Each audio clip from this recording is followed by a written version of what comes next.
In just a few moments, an early hurdle is set to be cleared on a measure to extend new protections to transgender Austinites. A commission that advises the Austin City Council is meeting right now to consider a resolution. KXAN's Will Dupree is joining us live where all this is happening in North Austin with a look at what the safeguards include. Will? Well, Britt and Mike, the commission that is meeting just in this building right directly behind me is set to recommend for the City Council to take action and pass protections for transgender people and their families seeking health care. This, of course, comes after the state banned certain health treatment options for young people trying to figure out their identities.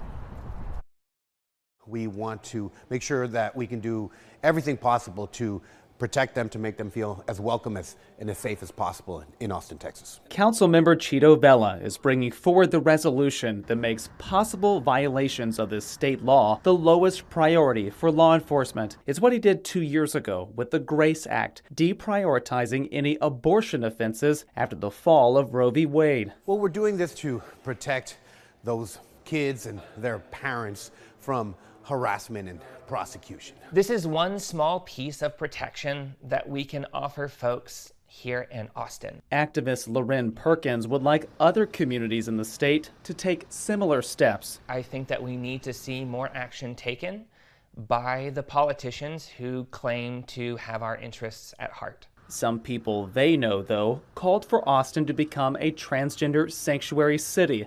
However, Councilmember Vela says the city has to be careful with its approach. I don't want to overplay our hand, get struck down by the courts, and then kind of be back at the place that we started. That's disappointing for Perkins to hear. I do want them to do more. And the reality is, the people who are trying to limit our rights and limit our access are doing more.